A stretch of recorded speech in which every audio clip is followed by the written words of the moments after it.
parce que souvent, il y a des confusions. Détournement des fonds, publics ou privés.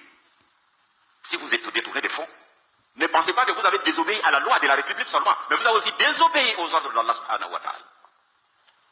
Le faux monnayage, ceux qui fabriquent les faux billets et qui les injectent dans l'économie. Non seulement vous déstabilisez l'économie nationale, mais aussi vous encourez la colère d'Allah subhanahu wa ta'ala.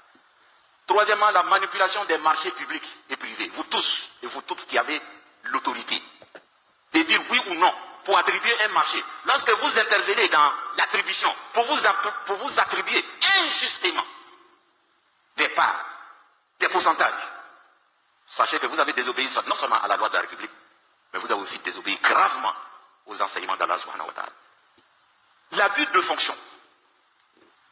Vous tous qui avez des fonctions, qui avez des décisions, lorsque vous en abusez pour avoir un intérêt particulier, vous tombez dans la fraude. La richesse mal acquise constitue une barrière devant l'acceptation de vos œuvres que vous allez faire avec l'argent mal acquis. Vous prenez votre argent mal acquis, votre richesse, votre argent volé, vous allez à la Mecque. Dieu dit, je ne t'ai pas appelé, je ne t'accueille pas. Parce que l'argent que tu as pris pour venir n'est pas pour toi. Vous prenez l'argent sale, l'argent mal acquis, pour faire des sacrifices, en tentant ainsi un blanchiment spirituel de l'argent mal acquis. Oui, parce qu'il pense que quand il va voler 1 milliard, il va prendre 1 milliard et dire, bon, je vais construire des mosquées, je vais faire partir des gens à la main, ils vont aller prier pour moi et puis c'est fini. La religion musulmane n'est pas ça. Il n'y a pas de blanchiment d'argent spirituel. C'est-à-dire le fait de faire le sacrifice avec l'argent volé ne le rend pas licite pour toi. Dieu n'accepte pas. Pourquoi? Parce que Dieu dit, Allah, Dieu est pur. Il n'accepte que les choses qui sont pures. Chers frères et sœurs, il y a aussi sur le plan spirituel, il y a d'autres éléments. À cause du temps, nous allons, peut-être dans d'autres occasions, nous allons revenir sur ces choses si l'occasion nous était donnée. Et il y a surtout la colère d'Allah. Dieu dit, فَإِن لَمْ تَفْعَلُوا فَأَذَنُوا بِحَرْبٍ مِّنَ اللَّهِ وَرَسُولِهِ.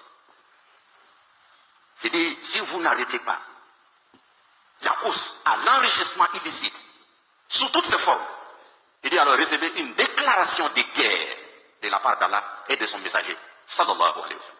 Alors imaginez-vous quand Dieu vous déclare la guerre, alors que personne ne connaît les soldats d'Allah, c'est lui seul.